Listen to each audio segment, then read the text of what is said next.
ಎಸ್ಟರ್ಡೇದು big boss episode ನೋಡಿ ಒಂದಷ್ಟು ಜನ ಸುದೀಪ್ ಸರ್ ಬಗ್ಗೆನೇ ನೆಗೆಟಿವ್ ಆಗಿ ಸ್ಪ್ರೆಡ್ ಮಾಡ್ತಾ ಇದ್ದೀರಾ. ಅಂಥವ್ರಿಗೆ ಏನು ಹೇಳಬೇಕು ಅಂತ ನಿಜವಾಗ್ಲೂ ಅರ್ಥ ಆಗ್ತಾ ಇಲ್ಲ. ನಿಮ್ಮ ಫೇವ್ರೆಟ್ ಕಂಟೆಸ್ಟೆಂಟ್ಗೆ ಅವ್ರು ಏನಾದ್ರೂ ಕಿಚ್ಚನ ಚಪ್ಪಾಳೆ ಕೊಟ್ಟಾಗ ತುಂಬ ಖುಷಿ ಪಡ್ತೀರಾ, ಸುದೀಪ್ ಸರ್ನ ತುಂಬ ಹೊಗಳ್ತೀರಾ. ಅದೇ ನಿಮ್ಮ ಫೇವ್ರೆಟ್ ಕಂಟೆಸ್ಟೆಂಟ್ಗೆ ಅವ್ರು ಏನಾದರೂ ಬೈದು ಬುದ್ಧಿ ಹೇಳಿದಾಗ ಸುದೀಪ್ ಸರೇ ಸರಿ ಇಲ್ಲ, ಸುದೀಪ್ ಸರ್ ಅವರು ಫೇವರಿಸಮ್ ಮಾಡ್ತಾರೆ, ಇವ್ರಿಗೆ ಮಾಡ್ತಾರೆ ಅಂತ ಒಂದಷ್ಟು ಪಡ್ಕೊಳ್ತೀರಾ ಇನ್ಸ್ಟಾಗ್ರಾಮಿಗೆ ಬಂದು. ನಿಮ್ಮ ಒಂದು ಫಾಲೋವರ್ಸ್ಗೋಸ್ಕರ, ನಿಮಗೆ ಒಂದು ಲೈಕ್ಸ್ ಬೇಕು ಅನ್ನೋ ಒಂದು ಕಾರಣಕ್ಕೋಸ್ಕರ ಆ ವ್ಯಕ್ತಿ ಬಗ್ಗೆ ಅಷ್ಟೊಂದು ನೆಗೆಟಿವ್ ಆಗಿ ಮಾತಾಡ್ತಿರಲ್ಲ, ನಿಜವಾಗ್ಲೂ ನಾಚಿಕೆ ಆಗ್ಬೇಕು. ಏನು ಮಾತಾಡ್ತೀರೋ ಅನ್ನೋ ಪ್ರಜ್ಞೆ ಇಲ್ದೇನೆ ನೀವೊಬ್ರು ಇಷ್ಟಪಡ್ತೀರಾ ಅಂತಂದಾಗ ಟ್ರಾಲ್ ಇವಾಗ ಒಬ್ರು ರಕ್ಷಿತನಿಗೆ ಸುದೀಪ್ ಸರ್ ಬೈದ್ರು ಅಂತ ಇಷ್ಟೊಂದು ನೆಗೆಟಿವ್ ಸ್ಪ್ರೆಡ್ ಮಾಡ್ತಿದ್ದೀರಾ. ಸುದೀಪ್ ಸರ್ನ ಇಷ್ಟಪಡುವಂಥ ಕೋಟ್ಯಾಂತರ ಜನ ಇದ್ದಾರೆ.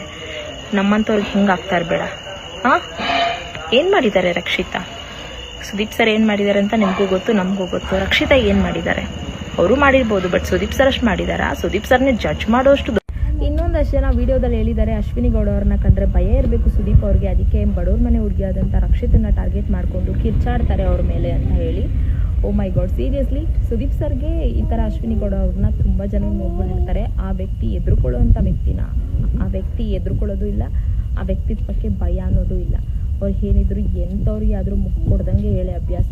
ಯಾರ್ಯಾರು ಹೇಳಿದ್ದಾರೆ ಅಂತ ಈಗ ಆಲ್ರೆಡಿ ನಿಮಗೂ ಗೊತ್ತು. ಅಂಥ ದೊಡ್ಡ ವ್ಯಕ್ತಿಗಳಿಗೆ ಎದುರುಕೊಳ್ಳಲ್ಲ ಇನ್ನು ಅಶ್ವಿನಿ ಗೌಡ ಮತ್ತು ಇಂಥವ್ರಿಗೆಲ್ಲ. ಮತ್ತು ಈಗ ಮಾತಾಡ್ತಿದ್ದೀರಲ್ಲ ಒಂದಷ್ಟು ಜನ ಇನ್ಸ್ಟಾಗ್ರಾಮಲ್ಲಿ, ಅವ್ರುಗಳಿಗೂ ಎದುರ್ಕೋತಾರೆ ಅಂದ್ಕೊಂಡಿದ್ದೀರಾ? ನೀವು ಅಲ್ಲಿವರೆಗೂ ಹೋಗೋಷ್ಟರಲ್ಲಿ ನಮ್ಮಂಥ ಸಾವಿರಾರು ಅಭಿಮಾನಿ, ಸಾವಿರಾರಲ್ಲ ಕೋಟ್ಯಾಂತರ ಅಭಿಮಾನಿಗಳನ್ನ ದಾಟ್ಕೊಂಡು ನೀವು ಅವ್ರ ಹತ್ರ ಹೋಗ್ಬೇಕು.